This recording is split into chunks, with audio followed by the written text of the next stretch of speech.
Hello there. What's going on, everybody? We got ourselves a rules update for Star Wars Legion. There are some interesting things in here, specifically the rules for transport, the rules for dual-sided cards, rules for a lot of the new keywords that we've seen, as well as a big change to the weapons destroyed, which is now being called weapons disrupted. Again, it's as if you basically lose a weapon on a vehicle by going past its resiliency.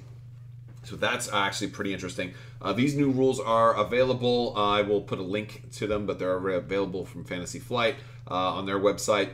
I'll put a link to them in the description below. These are effective on the 21st of February is when these will officially go into the rule of law. However, you probably want to start applying these in your own games immediately just so you can get used to them. Before I dive too deep into this, I do want to remind everybody there is still time to enter the giveaway right now for the lightsaber. All you have to do is be a subscriber and leave a comment. It's as simple as that. There's more details for that on Crabbok.com, but I'm giving away a Force FX lightsaber, so there's still time. All right, let's talk about a lot of these things. Now, what they've done, if you're scrolling through this, the new stuff is going to be in blue. A lot of times they have done new things in red, like for FAQ documents and stuff. Here it's all going to be in blue. So you can just search specifically, you can just kind of browse and go. I'm going to go from top down. We're just going to go hitting most of these things. Actually, let me talk about the new, basically the new weapon disrupted. Because we're going to see that before. Basically, it means you're going to get half of your weapon. Instead of losing a weapon completely, you're going to get half of a weapon. So that's pretty interesting. Armor X. The Armor X keyword functions similarly to armor, but it represents a specific, like limited or light armor. During the modify attack dice, the defender has Armor X keyword. They can cancel up to X hits.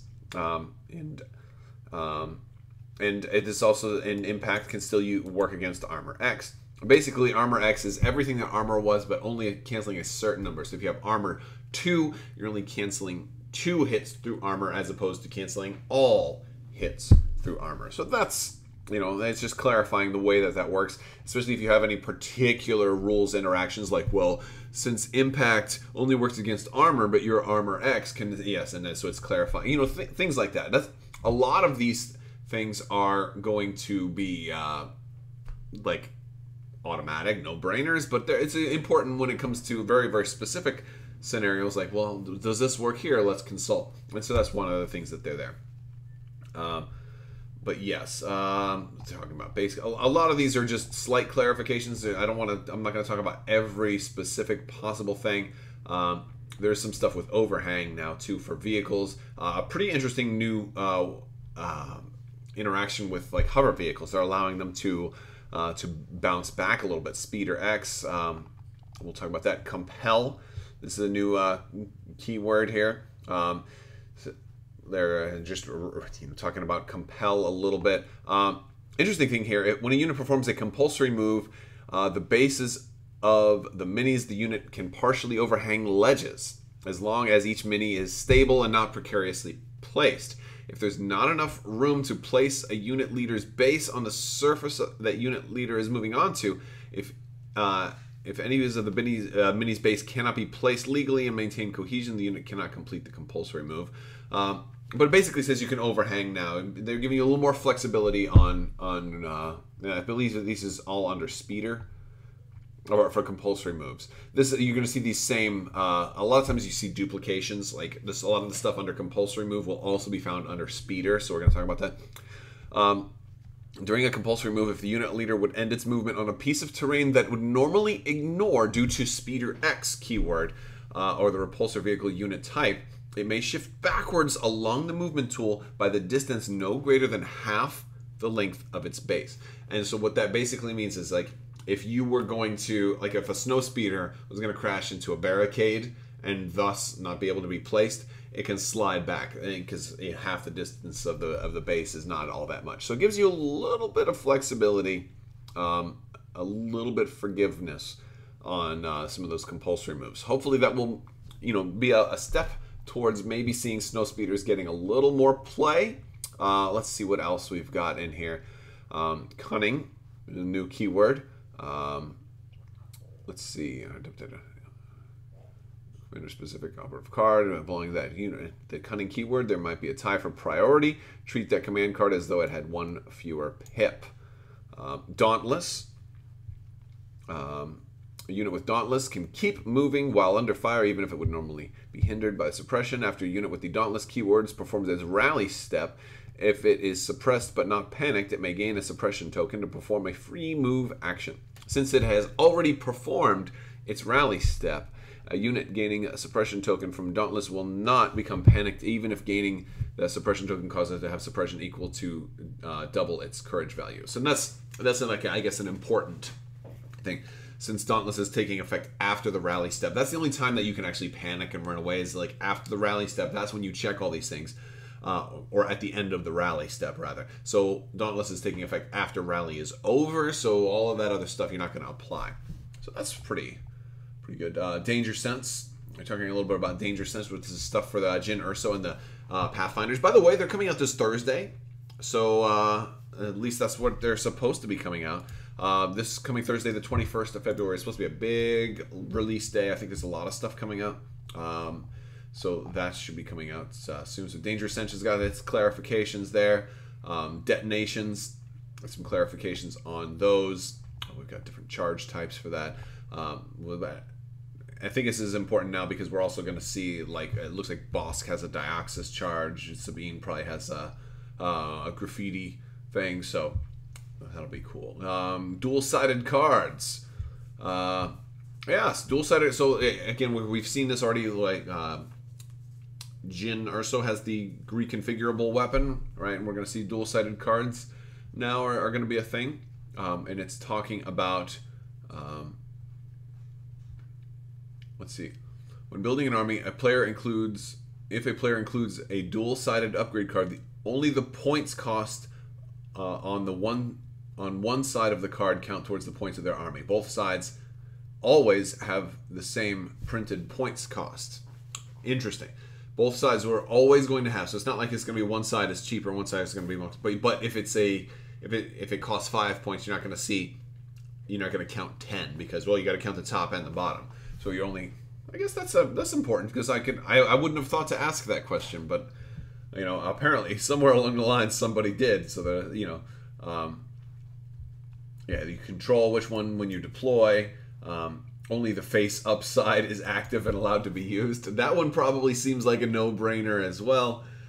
Some dual-sided cards have abilities such as Reconfigure that allow it to be flipped to a different side. And there's some more stuff about Reconfigure as well. And it's going to talk about how that would, if it were exhausted, that would also allow you to ready it, I believe. Embark and Disembark. So we're getting some clarifications on here with transport. So this is a big deal. So we're just going to go over the whole thing. Embarking and Disembarking are types of moves that allow a unit to enter and exit a vehicle with Transport X or like Transport X. To embark, a unit performs a standard move that puts its unit leader into base contact with the friendly vehicle that can transport that type of unit. Then, the unit is removed from the battlefield and a pair of ID tokens are placed on or near the base of the vehicle, and one next to the unit, one to indicate the unit is being transported by that vehicle. To disembark, a unit that is being transported places its unit leader into base contact with the vehicle and performs a speed 1 move with the unit. For rules on being transported, see Transported 57.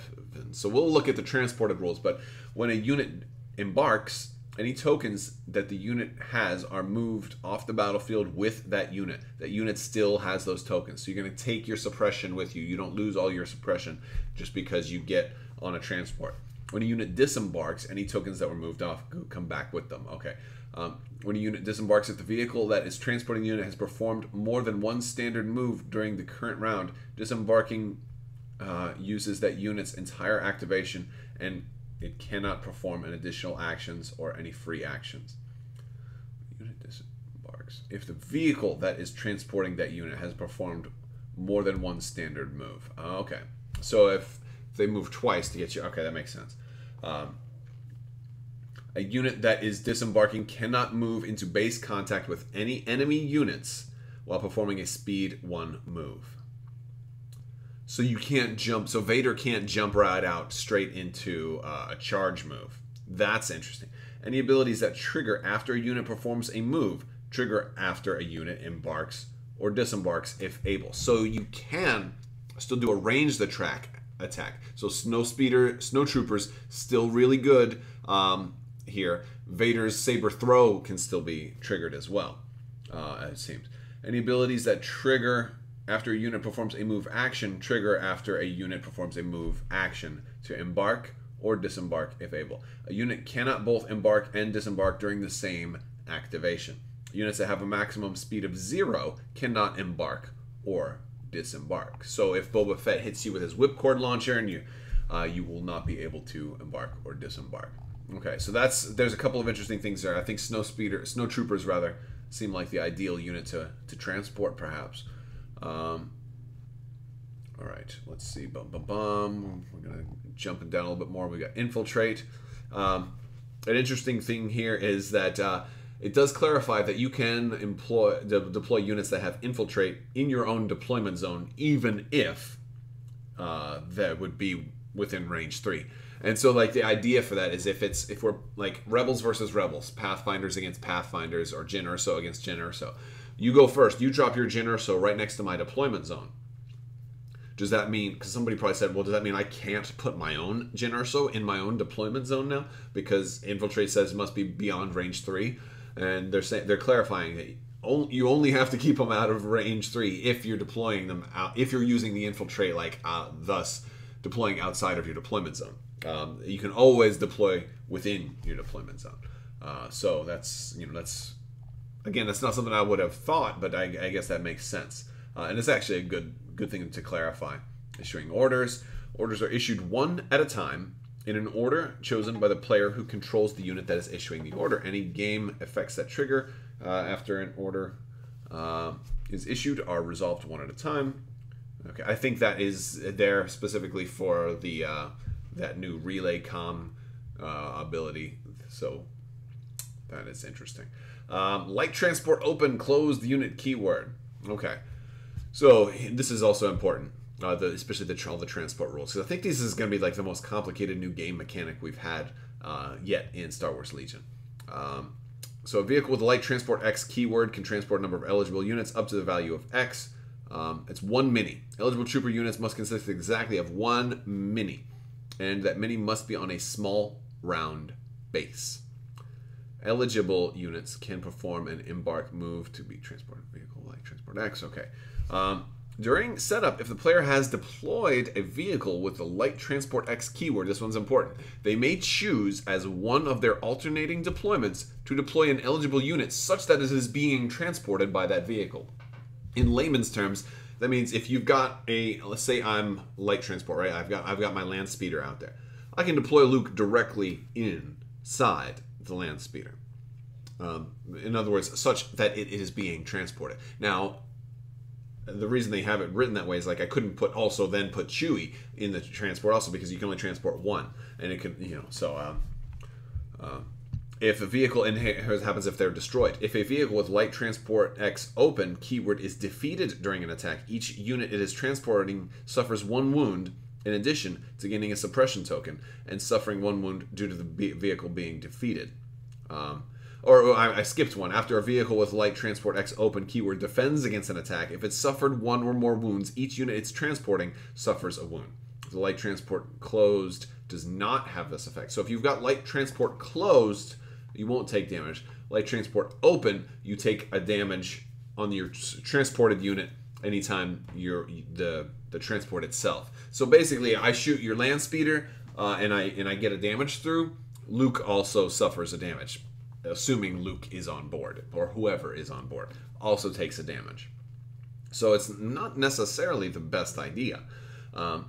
If it's defeated, each unit suffers 1 wound in addition to gaining a suppression token and suffering 1 wound due.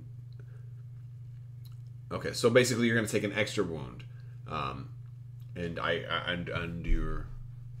guess you disembark after it blows up. Let's see. unit cannot exit a melee unit and subsequently move back into melee with that same unit during the same activation. Okay. All right, more about overhang. And we're going to start seeing a lot of duplicate stuff in this at this point, because now we're getting into pivot. And this one's interesting because the new tank has got that rectangular base. When a mini with a non-round base pivots, it cannot overlap other minis' bases unless it's able to displace those minis. It does say that you can, like, the tank will basically be able to displace troopers, like, so you can pivot, slide, and just, you know, slide its butt around and hit you. Quick thinking. This is an aim and a dodge action, like Jin Urso has that. It's just specifying that it doesn't count as an aim, it doesn't count as a dodge, so you could dodge and quick thinking. They're talking about clarifying range a little bit. The reconfigure, we kind of talked about that already. So, you know, weapon disrupted. This one is really, really big. This is an actual change, because you used to actually destroy a weapon. So you'd put the token over a weapon, and that one is no longer available. And this could be incredibly disastrous for vehicles, especially like an ATST. I hit your main gun, boom, you just lost all. Especially if you're just a bare bones ATST, you know, all you can do now is melee, right? So what this now does is says if the result is a defensive surge, one of the unit's weapons is disrupted, the player's opponent chooses one of that unit's weapons, and the weapon disrupted token is placed on it. When adding that weapons to an attack pool, only half of its dice can be added, of any color, rounding up. And what of any color means is, like, for example, let's say you get the ATST, right? It's 2 of everything, 2 red, 2 black, 2 white. Well, I'm adding, now I can only add 3 dice, and because they're of any color, I can pick which color I want to add. So obviously, you know, I'll probably go with 2 red and a black, as opposed to 1 red, 1 black, 1 white. So you can choose the color. So, and I think this is going to be the precedent. Anytime you have to do half of something, it's going to probably be of any color. So I imagine if you end up with other Jedi that want to use saber throw, and you see multicolored dice, you know, let's say you have a lightsaber that's got like 3 red, 1 white, and 2 black, and you're doing saber throw, you can be like, well, I'll do the 3 red for my half. I'm guessing that you know, that will be like the same precedent. Anything that's half is going to be of any color. We'll see if I'm right on that. But yes, which actually is kind of cool. That means weapon disrupted is really not that bad anymore. And I suppose that was probably done on purpose, because vehicles already are kind of trash in this game. And I'm exaggerating a little bit, but vehicles kind of stink. So this way, because damaged and disabled aren't that bad, especially compared to weapon disrupted. All right, so what else do we have? A vehicle unit without a resilience value cannot be damaged, disabled, or have one of its weapons disrupted. We haven't seen any vehicles without a resilience value, have we? Does this mean an AT-AT is coming? Because I imagine an AT-AT wouldn't have a resilience value. That's a tease. That's a super cool tease. All right, I think we're about done. I think if that unit leader still cannot be legally placed, what is that? That's after being... Oh, compulsory moves. Okay, yeah. That's more about... We've already talked about the compulsory moves. You get to, you know, slide back a little bit. Tactical X, some new stuff. Transport X, open and closed. This is the same as the light transport rules. The only difference is this is transport as opposed to light transport, which transport is a full unit. Eligible units. Let's see. Yeah, so it doesn't have to be one small mini. Can transport a number of eligible units equal to the value X. Friendly trooper units. And they can just basically be full-blown trooper units. They have to be troopers, though. And so in theory, you could have... Wait, they have light transport and transport. In theory, you could eventually add heavy transport, which could be units bigger than troopers. So you could have supports, or even... I mean, I suppose you could drop ATSTs with a heavy transport. But, I mean... That just sounds like you're getting into tabletop terrain that would just be way too big. It'd be cool. It'd be super cool, though. Like, especially for homebrew, for custom games, for like big Grand Army games. I'd be down for something like that. And now, this is actually the last thing that's important, I think. Transported. So while you are being transported, you can't perform any actions except for the disembark actions. So that's the only thing you can do. You can't shoot, right? You can't perform attacks or be the defender of an attack. While units being transported can't gain or spend tokens except for suppression tokens. And you do remove tokens as normal. So you will still remove your one suppression. There's a whole lot of extra little things. Commanders can issue orders. Operatives can issue orders. And you can be issued orders. You're still going to perform a rally step. Yeah, so when measuring range from a transported unit, use the base of the vehicle. So if you're trying to see if I can issue you an order, I can just have to issue an order to the vehicle effectively to issue you an order. Game text on objective cards does not apply to units that are being transported. That's important too, because that means like if you're like, oh, if you have the most unit leaders within distance 1, well, I could have, in theory, I could have a unit leader on board my tank, you know, but he doesn't contribute to that objective until he gets out of the tank. So like little things like that. There's a lot of really cool stuff in here though. All right, yeah. Weak points. They're talking about weak point. There's a full thing about weapons disrupted, and I think that's everything. Oh, there's some errata at the end too, and they're talking about withdrawal, a little bit of clarification there. Weapons disrupted again. So we have errata again for rapid reinforcements and for key positions, and those are important. But those aren't new. Those have already been there for a little bit. These are new. Battle meditation and long range comlink are actually. Oh, and limited visibility got a new one. You can't attack beyond range 2, and I mean that's the same. Can't attack beyond range 3. I think it was just because the way it was worded before, it was something like line of sight is blocked, and people were like, well, where is it blocked? You know, so I can see that. Just clarifying that a little bit. But battle meditation actually was technically changed a little bit, and I think this is probably because of Palpatine. This upgrade should read, while you are issuing orders using a command card, you may issue one of those orders to any friendly unit on the battlefield instead of a unit indicated on the command card. So I think because Palpatine, in theory, like he gets to issue one to a trooper anyway. So if you gave Palpatine battle meditation, he could just give anybody an order, you know, automatically. So I think it was starting to become too powerful that way. Even though I'm kind of okay with Palpatine being a little extra powerful, I understand why. And then long range comlink. During the command phase, you can be issued orders by friendly commander or operative, regardless of range. So you can't, I guess like, I think this is also for that comms officer, and basically the things we got in the personnel packs. There was that comlink that kind of lets you be a relay, and I don't think they wanted, you know, relays to be able to issue orders to the comlinks. I think they want it to be directly by a commander or operative. I believe that's the case. And yeah, that's about everything. So yeah, I will put a link to this in the description below. If you like this video, go ahead and give it a thumbs up. Let me know what you think in the comments below. Hopefully you guys are enjoying Legion with its incredible release schedule. New stuff constantly.